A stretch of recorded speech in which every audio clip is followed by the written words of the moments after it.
Subscribe कीजिए कुंडलिनी जागरण को और प्रेस कीजिए बेल आइकन को, जिससे कि आपको मिल सके हमारी लेटेस्ट वीडियो सबसे पहले।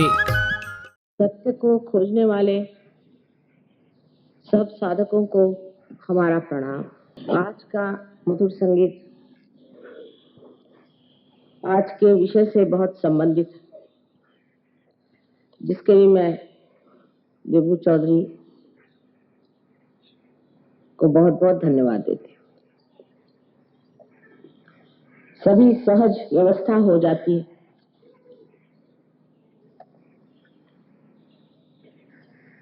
और आज संगीत में जो आपने 12 स्वरों का खेल देखा,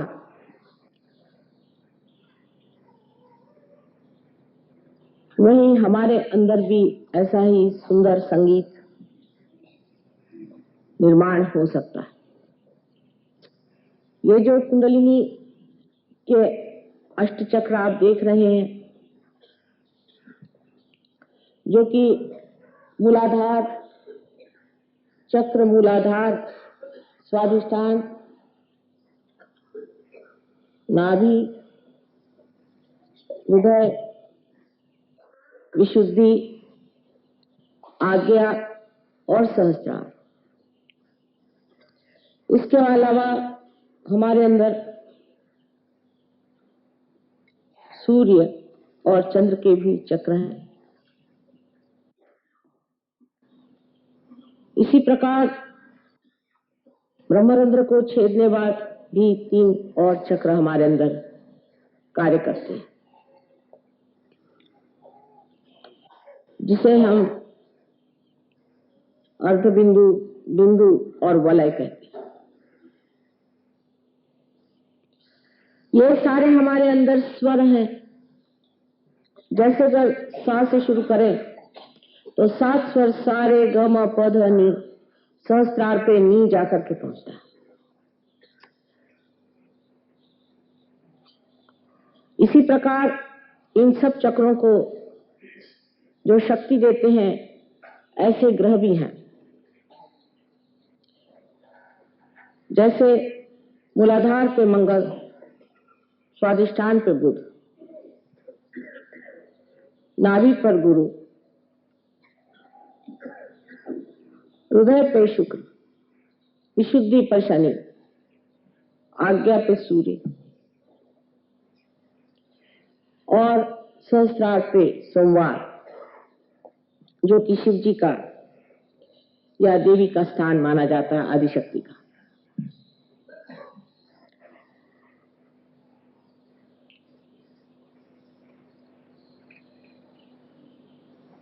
इसी प्रकार हमारे नवग्रह भी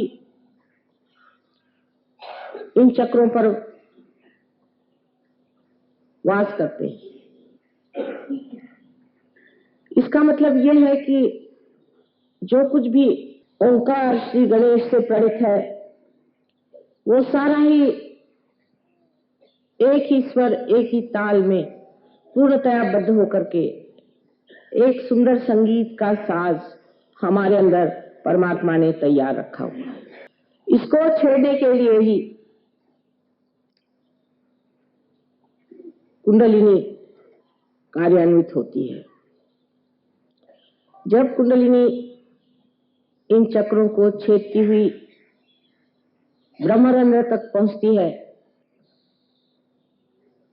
उसके स्थान से हर चक्र में न जाने कितनी ही गतिविधियां हो जाती हैं। बहुत से लोग सोचते हैं और कहते भी हैं कि माँ, ये इतना सरल कैसे? सरल तो ऐसे है कि जितनी भी जीवंत क्रियाएं हैं, सब बिल्कुल ही सहज है। एक बीज में अंकुर भी सहज आता है। लेकिन जो हम रोज देखते हैं, रोजमर्रा जानते हैं, उसके प्रति हमें कोई भी प्रश्न खड़ा नहीं होता। उसे हम मान से लेते हैं। जैसे कि आपके श्वास की क्रिया जो है, ये कितनी सहज है। इसके लिए अगर आप किसी गुरु के पास जाना पड़े या कुछ ग्रंथ पढ़ना पड़े या कोई लाइब्रेरी में जाना पड़े, तो कितने लोग जीवित रहेंगे। ये हृदय का जो स्पंदन अनहद, हर घड़ी अपने आप ही कार्यान्वित रहता है, उसको अगर चलाने के लिए हमें बाह्य से कोई उपचार करना पड़ता तो कितने लोग इस संसार में जीवित पैदा होते। ऐसी अनेक विध चीजें जो जीवंत है हम देखते हैं। ये फूल खिलते हैं अपने आप और इनके फल भी हो जाते हैं अपने आप। ये ऋतंभरा प्रज्ञा जिसने इस सृष्टि को पूरी तरह से आशीर्वादित किया है, वो ये सारे जीवंत कार्य हर क्षण हर पल करती रहती है। इतना ही नहीं, इसका चयन इतना अद्वितीय है कि उसका अनुमान हम अपने मानवीय बुद्धि से नहीं लगा सकते। माने एक आम के पेड़ में सिर्फ आम ही लग सकता है। एक हिंदुस्तानी के घर हिंदुस्तानी ही पैदा होता है। मेरा मतलब ये नहीं कि हिंदुस्तानी से है कि वो कोई ब्रांड लेके आता है, लेकिन उसकी शक्ल सूरत से आप जानते हैं कि हिंदुस्तानी। ये जो चयन है, ये जो चॉइसेस है, ये कितने गहन और कितने गणित से बने हुए हैं कि उसका अंदाजा हमारे दिमाग में आ ही नहीं सकता।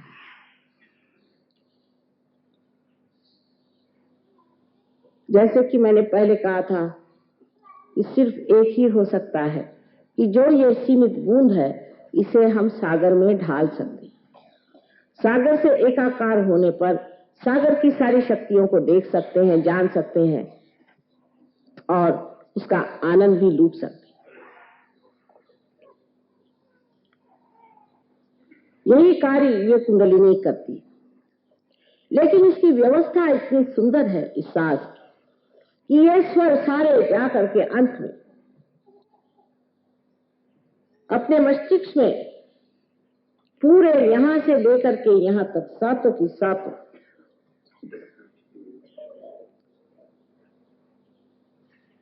जिन्हें कि हम कहते हैं चक्रों के पीठ, पूरी तरह से अपने कार्य में संलग्न होते हैं। ये 7 चक्र जो हम नीचे देखते हैं उनके पीठ हमारे मस्तिष्क के, यहां से शुरुआत करिए या यहां से शुरुआत करिए तो मूलाधार आदि सब करते हुए यहां आपके हृदय चक्र, और हृदय के बाद यहां तक आप आज्ञा चक्र पे आ जाते हैं और यहां विशुद्धि चक्र है। ये तो सारा कुछ आप किताबों से जान सकते हैं, लेकिन जिसने आपको बनाया उसकी कमाल देखिए कि 7 स्वर बनाने के बाद उसके जो पीठ है, जो उसके हर एक स्वर का निनाद इन 7 पीठों से बने हुए इस मस्तिष्क में, इस ब्रेन में किस तरह से घुमाया जाता है, उसकी जो शक्ति है उसको किस तरह से एक सुंदर सुगठित तालबद्ध स्वर में आलापा जाता है। ये एक कमाल की चीज है जिसे देखते ही बनता है। इस कमाल को हम इसलिए नहीं देख पाते कि हमारी दृष्टि ही बाहर की ओर है, और अगर कहा जाए कि आप अंदर की ओर दृष्टि ले जाएं तो आप कहेंगे कि ये कैसे करें मां, ये तो मुश्किल काम है। आप अब इस वक्त मेरी बातचीत सुन रहे हैं, आपका सारा चित्त मेरी ओर है, लेकिन अगर कोई घटना घटित हो जाती है तो आपका चित्त वहां आकर्षित हो जाता है। उसी प्रकार कुंडलिनी का जागरण जब होता है तो जो आपका चित्त बाह्य में फैला हुआ है वो एकदम अंदर की तरफ दौड़ता है।